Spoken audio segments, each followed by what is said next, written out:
Hey everybody, Michael Ferrara here, and I hope you're having an awesome day. You know, I am your positive energy trucker, and today is another vlog, and today we are going to talk about company drivers versus being an owner-operator. Now, I've never personally been a company driver, so I can't fully get into what it's like to be a company driver, but I can tell you what it's like to be an owner-operator and the differences that I know, you know, as of being an owner-operator versus a company driver. Now, when you're a company driver, you're going to get some extra perks, right? Like, you're going to get vacations, paid vacations. You'll get time off. You'll get sick days. You don't have to worry about maintenance on your truck. You don't have to worry about fuel costs. You don't have to worry about, you know, any little breakdowns or anything like that pops up. Now, one of the big things that you do have to worry about as a company driver is you are an employee of whoever you're driving their truck, right? So if they say, hey, you need to go and do this, and it's a dispatch that you may not want to do, yeah, you have a right to refusal of dispatch, but as a company driver, it really isn't going to fly too well because you really don't have any weight. Now, company drivers get paid a lot of different ways. A lot are, you know, paid by mile.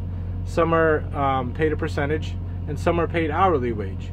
So, again, I was never a company driver, so I don't know what it's like to be either one, and which one would be better. But in my personal, you know, opinion, depending on the percentage would probably be the best way to go no matter what, because you kind of have an idea. Miles, pay per mile, you know, the miles are never legit. If it's 550 miles to your destination, according to them, it could be 600 miles that way. So you're not getting true miles per, you know, pay per mile.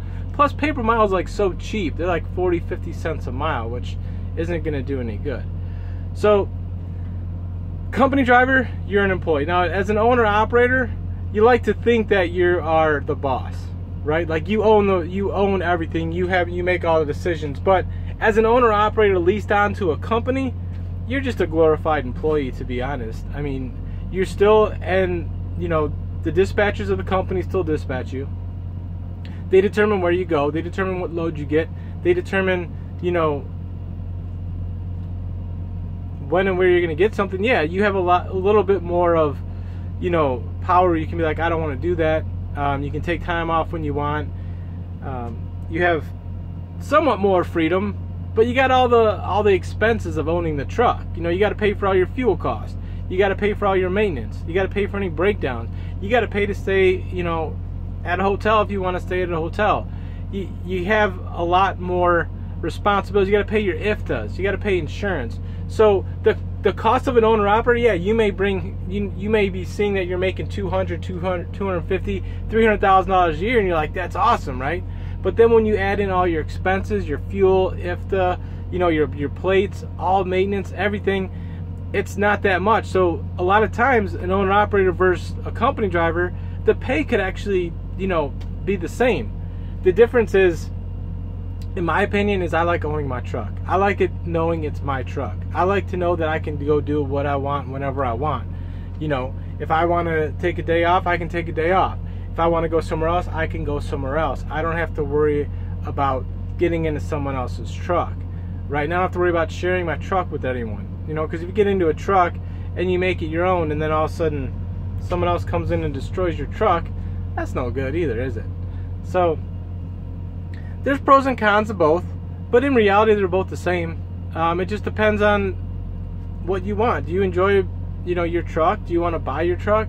Do you want to have that? Because in the long run, if you get a good truck, you know, I've been blessed with my truck, you're actually going to make a lot more money because you're going to get paid more, you know, a percentage per mile.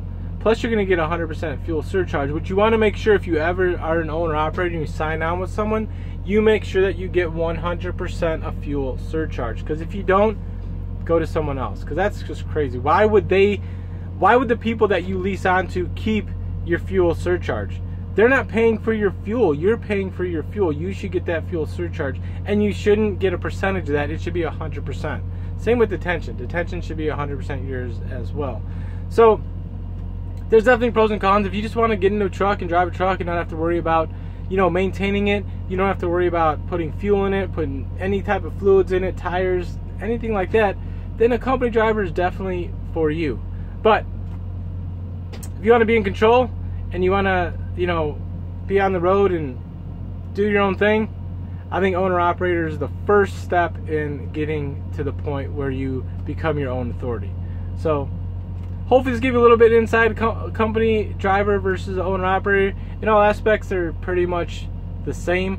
One just a glorified employee, and the other is just an employee. But Michael Ferrara, your positive energy